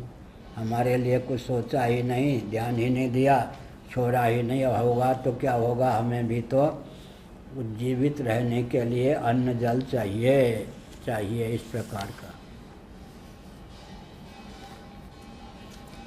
वयम च अन्नमंतरेण स्थातुं नोत्साहमहे, हम भी तो अन्न के बिना वो जीवित रहने में समर्थ नहीं हैं। अरे वो पेटू तुमने तो सब खा लिया, हम लोगों का ध्यान ही नहीं रखा। आखिर अन्न के बिना हम भी अपने अस्तित्व और अर्थक क्रियाकारिता को सुरक्षित रखने में कैसे समर्थ हों। वयम च अन्नमंत्रेण स्थातुं नोत्साहमहे, हम अन्न के बिना स्थित रहने में, अपने अस्तित्व और अपनी क्रियाकलाप को सिद्ध करने में कतई समर्थ नहीं है, बिल्कुल समर्थ नहीं है। अतोनुपश्चान्नोस्मानस्मिन्न आत्मार्थे तावन्न आभजस्व आभाजयस्व। हम लोगों के जीवन पर ध्यान देते हुए, अरे वह मस्त मौला प्राणदेव, हम लोगों के भरण पोषण का भी तो कोई मार्ग निकालो। हमारे लिए तो तुमने कुछ छोड़ा ही नहीं, जो कुछ था सब खा लिया। निचो श्रवणम छांदसम, इसमें जो निच का जो अश्रवण है वो छांदस प्रयोग है, यह अभिप्राय है। आभाजयस्व लिखा ना, आभजस्व के स्थान पर होना चाहिए आभाजयस्व। ये जो छांदस प्रयोग है यो न होना। छांदस प्रयोग होता, श्रुति पर अंकुश नहीं लगा सकते ना। श्रुति अपने चाल से चलती है तो उसमें फिर क्या है, व्याकरण उसका अनुगमन करता है। वहाँ यह नहीं कहता कि श्रुति ने गलत कह दिया, वहाँ पर छांदस प्रयोग। व्याकरण की विधा से कोई त्रुटि भी परिलक्षित हो, लेकिन छंदस प्रयोग है। छंद का हो, व्याकरण नहीं पकड़ सकता, व्याकरण छंद का अनुगमन कर सकता है, उसमें दोष नहीं निकाला जा सकता। आभजस्व, आभाजयस्व के स्थान पर आभजस्व जो प्रयोग किया है, अनिच का श्रवण जो है वो छांदस प्रयोग है। अतः छंद को, श्रुति को दूषित नहीं कर सकते, श्रुति में कोई दोष नहीं निकाल सकते, यह अभिप्राय। अस्मांश्च अन्न भागिना कुरु, हम लोगों को भी अस्मांश्च अन्न भाजनम कुरु, हम लोगों को भी अन्न का भाजन करो, माने खाने पीने के लिए व्यवस्था करो। जो कुछ था सबने तो तुमने तो सब चट कर दिया, कुछ तो खाने पीने के लिए बचा नहीं। फिर हम लोगों का भी तो ध्यान रखो।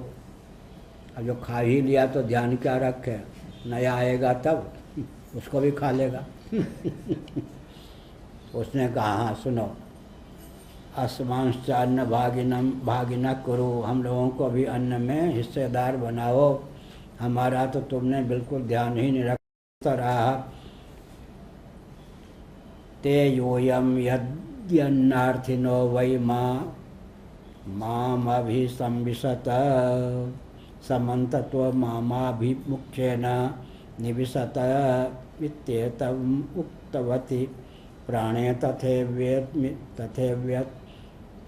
तथेत्येवमिति तं प्राणं परिसमन्तान्यविशन्त निश्चयेन आविशन्त तं प्राणं परिवेष्ट्य निविष्टवन्तः।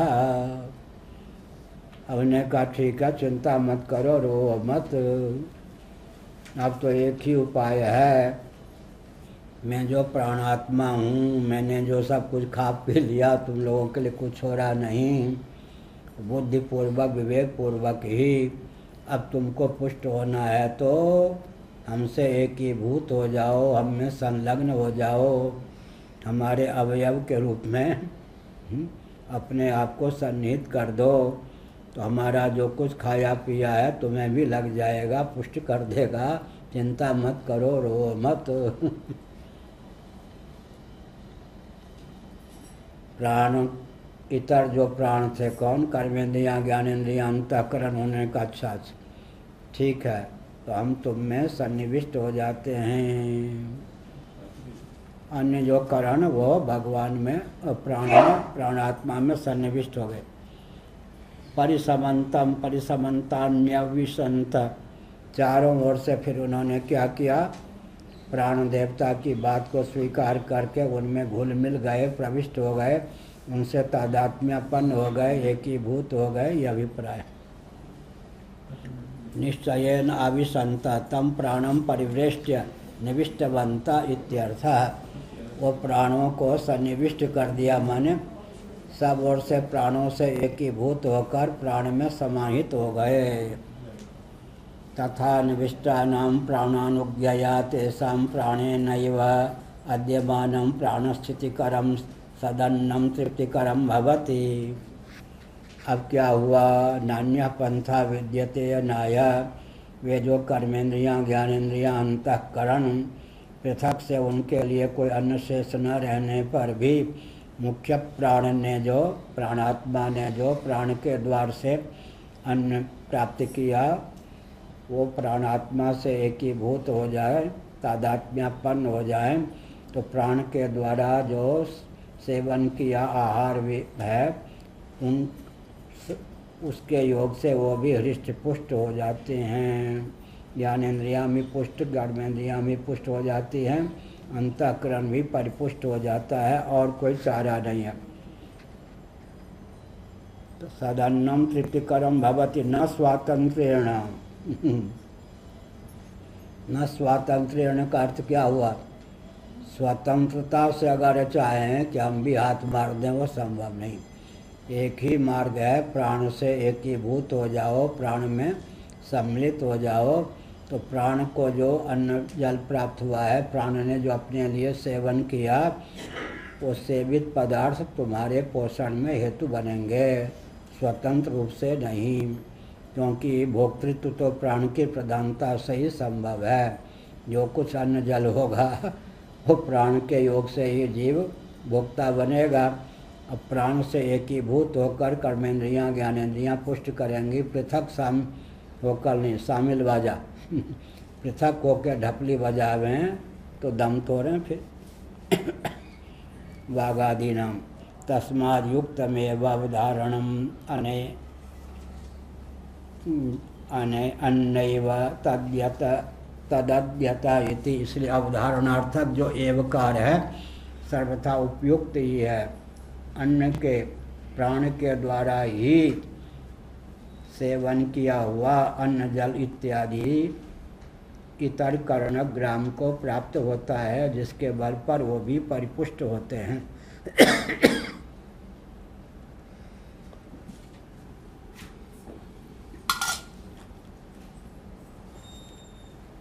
ये क्या हुआ? कम्युनिज्म हुआ, एकीकरण। पहले था ना कम्युनिस्टों का एकीकरण।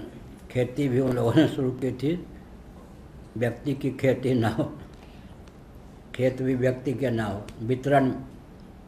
ये हुआ प्राण के पास ही जाएगा, अन्न जल आदि पहुँचेगा प्राण के पास ही, लेकिन प्राण के द्वारा क्या होगा? वो वितरित हो जाएगा, वितरण होगा। वितरण में कोई बेईमानी नहीं,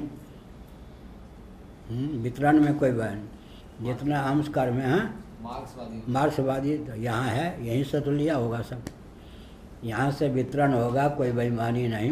कर्मेंद्रियों को, ज्ञानेंद्रियों को, अंतःकरण को उचित पोषण प्राप्त होगा, अभिव्यंजक शरीर को भी। क्यों? जो समष्टि का नायक होता है वो समष्टि का पोषक होगा या नहीं? जो जिसका नायक होता है अपने नायक पद की प्रतिष्ठा के लिए, रक्षा के लिए उन सब का पोषण करेगा या गला घोटेगा? पोषण करेगा। प्राण से एकीभूत होकर ही कर्मेंद्रियां, ज्ञानेंद्रियां पुष्ट होंगी, अंतःकरण पुष्ट होगा, लेकिन भोक्तृत्व जो होगा जीव में वो प्राण के द्वार से ही होगा। खाएगा पिएगा सब प्राण ही। प्राण से एकीभूत होकर तादात्म्यपन्न होकर ही अन्यों को जीवन प्राप्त होगा। नहीं तो वृक्ष को देखा है, कोई शाखा सूख जाती है या नहीं? जितने अंश को प्राण छोड़ देता है उतने अंश में वो शाखा सूख जाती है। शरीर में भी प्राण में विकृति हो जाए तो लकवा आदि हो जाए तो उतने अंश शून्य हो जाता है। प्राण का दौरा, प्राण का प्रवाह जितने अंश में नहीं होता है उतने अंश में शरीर में लकवा इत्यादि लग जाए, पक्षाघात हो जाए और वृक्ष इत्यादि की शाखाएं उतने अंश में सूख जाए। तो प्राण का स्पंदन जो होता है आपाद मस्तक बाह्याभ्यंतर, तभी तो उज्जीवन होता है। इसीलिए कहा कि सीधे तो इन सबको भोजन मिलना नहीं है। क्यों? ये सब शोषक हैं। शोषक क्यों हैं? पाप युक्त हैं, मृत्यु युक्त हैं। क्या? चटोरी जिह्वा रसनेन्द्रिय का राग हो जाता किसके प्रति? रस के प्रति, तो रागान्वित हो जाती है ना जिह्वा रसनेन्द्रिय। ऐसे ही नासिका इंद्रियस्य इंद्रियस्यार्थे रागद्वेष व्यवस्थित हो, गंध के प्रति रागान्वित हो जाए। प्राण कहीं रागान्वित नहीं, द्वेषान्वित नहीं, तो नायक होने की क्षमता किस में है? प्राण में है। विषयासक्ति से विनिर्मुक्त होकर प्राण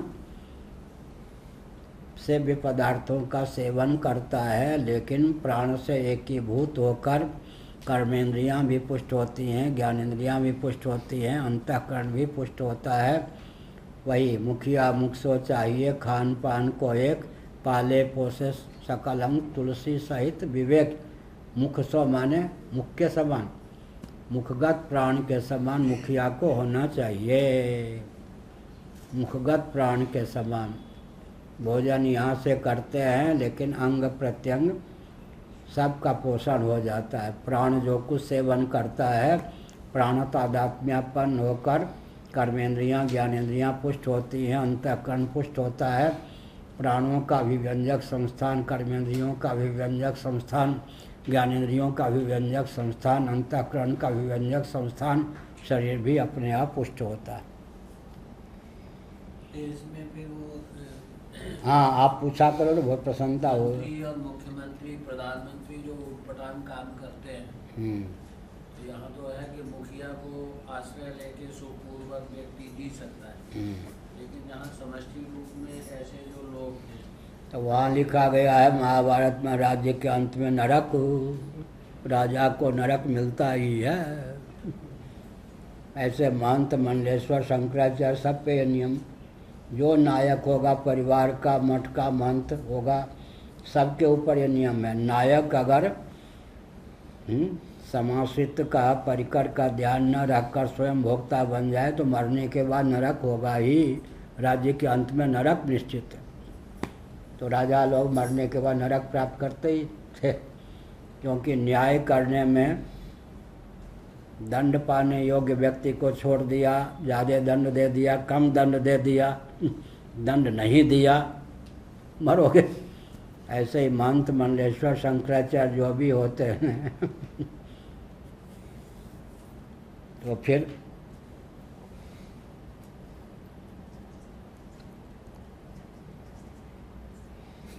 वाल्मीकि रामायण बहुत विचित्र बात है। एक व्यक्ति ने कुछ गड़बड़ किया, वाल्मीकि रामायण, एक व्यक्ति ने कुछ गड़बड़ किया। क्या किया? कुत्ता को डंडा मार दिया बिना अपराध के ही। कुत्ता राम जी के पास आ गया, डंडा मारा हमको बिना अपराध के। कुत्ता आ गया, वाल्मीकि रामायण। उस व्यक्ति को बुलाया गया और राम जी ने कहा इनको महंत बना दिया जाए या दंड दिया जाता है। लिखा है वाल्मीकि रामायण में। कुत्ते शिकायत पर जिसने बिना अपराध के ही कुत्ते को दंड मारा था, डंडा, उससे कहा गया कि भगवान राम ने दंड दिया, इनको महंत बना दिया जाए। उपहार हुआ या दंड हुआ? लोग देखने लगे राम जी की आज क्या भांग वांग तो नहीं पिए हैं, महंत बना दिया, ये उपहार हुआ या दंड हुआ? कहो भाई, क्या ना प्रफुल्ल जी? दंड हुआ। कुत्ते से भगवान राम ने कहा मैंने अन्याय किया है या न्याय? उनने कहा बिल्कुल न्याय किया है, पिछले जन्म में भी मानता ही था। वाल्मीकि रामायण में लिखा है मैं भी कुत्ता ही, अब ये आगे जाके कुत्ता ही होगा ये। इसका अर्थ क्या हुआ? उपलक्षण है। जो भी ऊंचे पद पर जाएगा, मंत्री है, महंत है, मंडलेश्वर है, शंकराचार्य क्यों ना हो, अपने घर का मुखिया ही क्यों ना हो, मुख्यमंत्री क्यों ना हो, मेरा पेट आओ मैं न देऊँ काओ। जो समाज को वितरित करना चाहिए, जितना अंश जहाँ पहुँचना चाहिए उसमें गड़बड़ी करेगा, छिप के रबड़ी खाएगा, दूसरों को रोटी भी नहीं देगा, और नरक में जाएगा और महंत बन के अंत में कुत्ता ही होगा। वाल्मीकि रामायण में कुत्ता ने कहा कि मैं प्रसन्न हूँ, न्याय आपने बिल्कुल ठीक किया। लोगों ने कहा हमारी समझ में नहीं आ रहा था कि दंड के स्थान पर इसको आपने महंत बना दिया, उपहार हुआ या? कुत्ता ने कहा बिल्कुल राम जी ने ठीक किया, मैं भी पिछले जन्म में महंत ही था।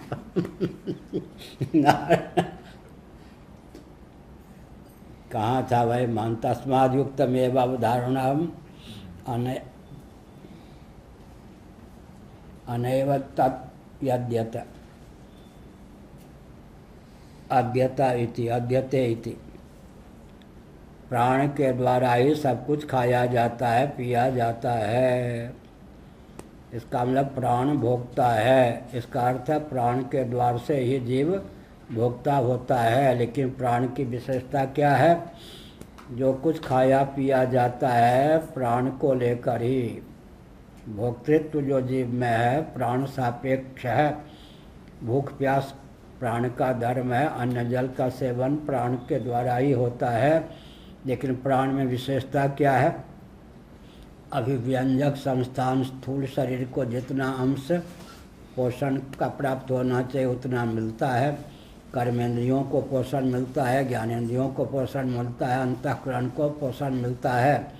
अर्थात नायक ऐसा होना चाहिए जिसके पास जो सामग्री आवे प्रजा से यथा योग्य वितरित हो। अपना हिस्सा जितना उतने ले, बाकी सबको बांट दे। खाएगा पिएगा प्राण, पुष्ट होगा उससे एकीभूत जितना करुणाग्राम है सब, यहाँ तक कि अभिव्यंजक संस्थान। जो परिकर का और अपने अभिव्यंजक संस्थान का ध्यान न रखे वो नायक कैसे, क्या वो नायक हो सकता है? नहीं हो सकता। क्या 18वें का चल रहा था ना? भाष्य हो गया? कहाँ था? और तदेवाह तस्माद् यस्मात् प्राणाशय तयैव प्राणानुज्ञयास्मिन् सन्निविष्टा वागादिदेवतास्तस्माद् यदन्नमन्नेन प्राणेन अत्ति लोके लोकः तेनान्येनैता वागाद्या तृप्यन्ति वागाद्या स्वयं प्राणं यो वेद वागादयश्च पंच प्राणाश्रया इति तमप्येनमेव हवै स्वाज्ञातया अभिसंविशन्ति वागादय इव प्राणम। यह का अबोध का फल भी दे रहे भाष्यकार मूल के अनुसार।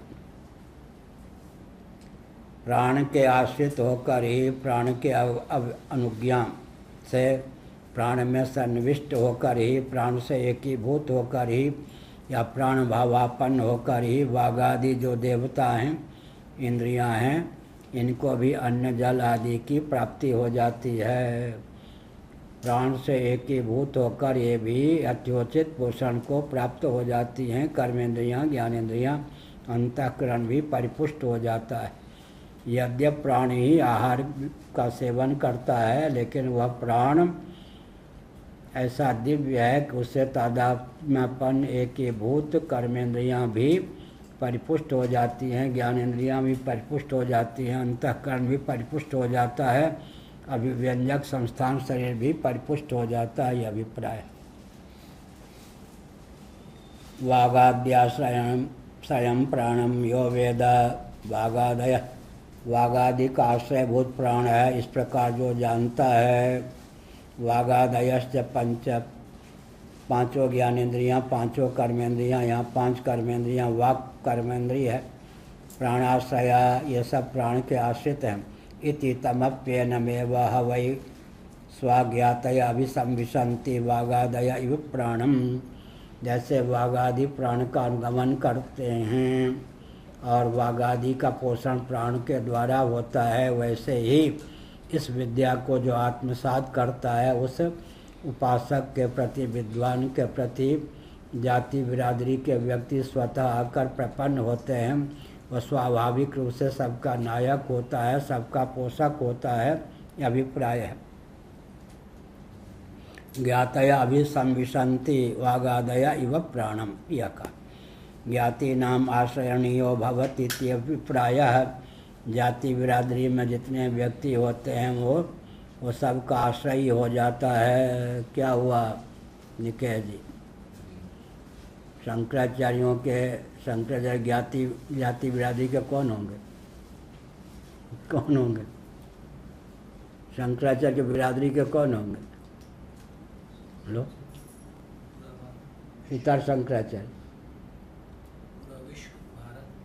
माने बिरादरी की दृष्टि से इतर शंकराचार्य और आचार्य पद है तो सब यही कहा।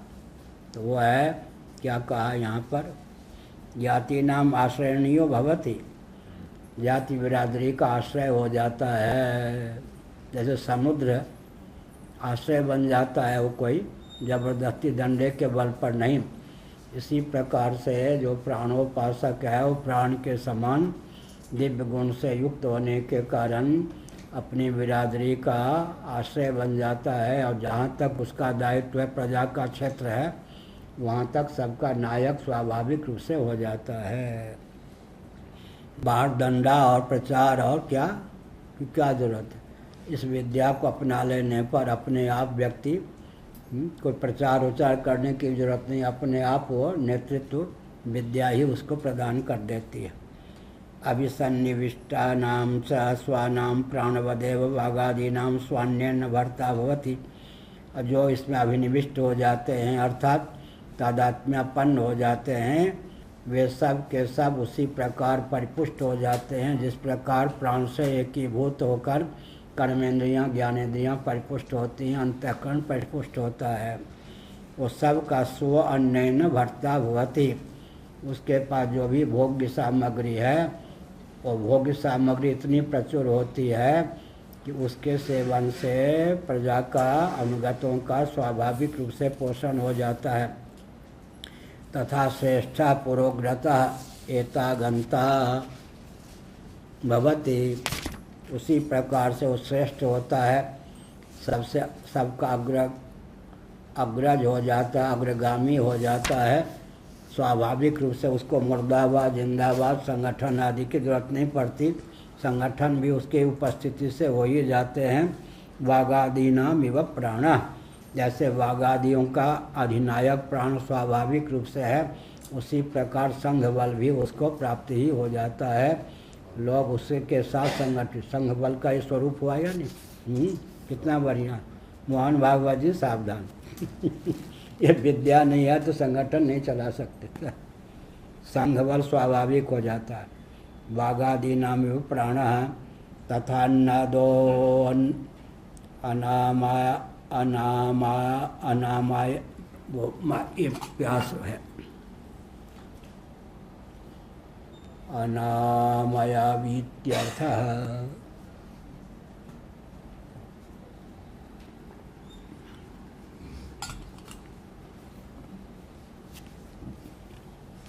वो अन्नाद होता है, अन्नाद होता है माने अन्न का भक्षण करने वाला, उसकी जठराग्नि उद्दीप्त रहती है। मंदाग्नि की भी दवा है ये। प्राणोपासना से मंदाग्नि का निवारण भी होता है। अधिपतिरधिष्ठाय च पालयित्वा स्वतंत्र प्रति प्राणवत एवं वागादीनां यः एवं प्राणं वेद तस्य तद यथोक्तम फलम भवति। वह अधिपति होता है, सबका अधिष्ठाता हो जाता है, सबका पालक होता है, स्वतंत्र होता है। प्राण के समान ही उसके जीवन में यह दिव्यता आ जाती है। जैसे वागादि इंद्रियों का परिपोषक कौन होता है? प्राण। वैसे ही समाज में वह जाति बिरादरी का अनुगत व्यक्तियों का पोषक होता है, अधिपति होता है। डंडा, लाठी, गोली, चुनाव की प्रक्रिया, मुर्दाबाद, ये सब की उसे आवश्यकता नहीं होती। इस विद्या के बल पर ही वह ख्याति भी प्राप्त करता है, प्रतिष्ठित भी होता है, संघ बल भी उसके पास होता है, सबका नायक भी हो जाता है, पोषक भी हो जाता है।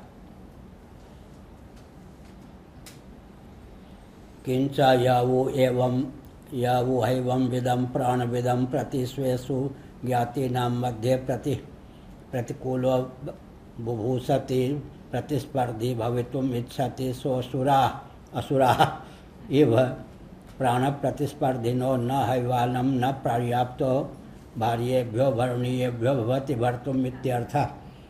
उस व्यक्ति को किसी को शाप देने की आवश्यकता नहीं होती। और भी ऐसा जो प्राणोपासक प्राणवेत्ता है, उसके जाति बिरादरी में अनुगत व्यक्तियों में जो कोई उसके प्रतिकूल होता है, प्रतिस्पर्धा रखता है, होड़ रखता है, वो असुर हो जाता है। माने असुरा इव, असुर के समान ही हो जाता है। प्राण प्रतिस्पर्धिनो न हैवानं न पर्याप्तो भार्येभ्यो भरणीयेभ्यो भवति। उसको स्वाभाविक रूप से यह अभिशाप प्राप्त होता है। वो स्वयं भी अन्न आदि के अभाव में कष्ट पाता है, उसके समाश्रित व्यक्ति भी कष्ट पाते हैं। क्या अर्थ हुआ? प्राणोपासक के समाश्रित अन्न जल आदि प्राप्त करते हैं, लेकिन प्राणोपासक से प्रतिस्पर्धा होड़ कोई रखता है या शत्रुता रखता है तो अन्न इत्यादि का अभाव होता है। वो जिसका नायक होता है वो सब भी अन्न इत्यादि का अभाव में कष्ट पाते हैं। अलग से शाप देने की आवश्यकता नहीं होती है। ज्ञातीनां मध्ये प्रतिकूलो बुभूषति प्रतिस्पर्धी भवितुमिच्छति सोऽसुरा इव, असुर के समान। प्राण प्रतिस्पर्धिनो न हैवालं न पर्याप्तो भार्येभ्यो भरणीयेभ्यो, भार्येभ्य भरणीय का नाम है भार्या, भर्तुम इत्यर्थ। ऐसे व्यक्ति से जो लाग डांट रखता है, होड़ रखता है, प्रतिस्पर्धा रखता है, वह स्वयं भी अन्न जल की न्यूनता के कारण कष्ट पाता है। उसके समाश्रित जो व्यक्ति होते हैं उनका भी वो भरण पोषण ठीक से नहीं कर पाता, अर्थात दरिद्रता उसके मत्थे पर रहती है। उसके समाश्रित व्यक्ति भी अन्न जल आदि से कष्ट पाते हैं। शाप देने की आवश्यकता प्राणोपासक को नहीं है। उसके समर्थक अपने आप अन्न जल आदि से परिपुष्ट होते हैं। उससे प्रतिस्पर्धा रखने वाला, हो रखने वाला या उसे नीचा दिखाने के लिए कुछ षड्यंत्र करने वाला, वो धन मान प्राण इन सब से वंचित होकर यातना प्राप्त करते हैं। अत पुनर्या एव ज्ञाति नाम मध्य एतमेवं विदं भागादय इव प्राणान् अन्वगतो भवति यो वै तमेवं विदमन्वेवानुवर्तयन्नेवात्मीयान् भार्यान् बुभूषर्ति भर्तुमिच्छति यथैव भागादयः प्राणानुवृत्ति आत्मबुभूर्षव आसन।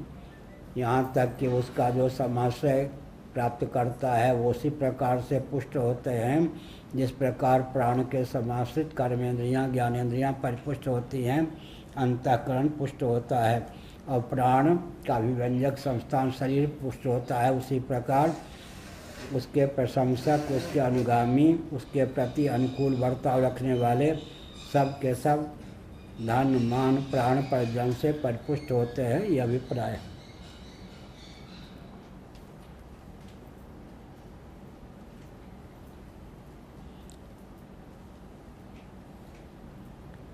साहैवालं पर्याप्तो भार्येभ्यो भरणीयेभ्यो भवति भर्तुः भर्तुं नेतरः स्वतंत्रः। निस्संदेह वह अपने समाश्रितों का परिपोषक होता है। अगर कोई सोचे कि हम उसके अनुगत क्यों हों, अलग से अपने रेखा करें कि हम भी एक संस्था बना लें मनोज रथ की तरह से तो क्या होगा। नेतरा स्वतंत्र, स्वतंत्र होकर कोई ढपली बजावे कभी सफल नहीं होगा। उसके अभियान को विफल करने की जरूरत नहीं, अपने आप स्थापित हो जाएगा। इसलिए यह जो विद्या होती है ना, इसके लिए फिर हाथी लाठी गोली बम बारूद किसी की जरूरत नहीं। इस विद्या से ही विद्वान सुरक्षित रहता है। उसके जो प्रशंसक होते हैं, अनुगत होते हैं, पोषित होते हैं, प्रतिकूल होते हैं, वो नाखून चने चबाते हैं, दुर्गति प्राप्त करते हैं। कोई संस्था बनाना चाहें तो भी चार खाने चित्त होते हैं, वो हो जाते जित्तू पप्पू मनोज। सर्वमेत प्राण गुण विज्ञान फल मुक्तम।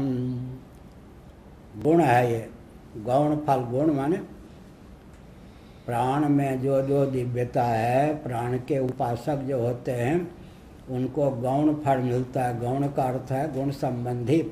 प्राण के गुण को समझ करके जो प्राण की उपासना करते हैं उनके जीवन में भी इन दिव्यताओं की प्रतिष्ठा होती है।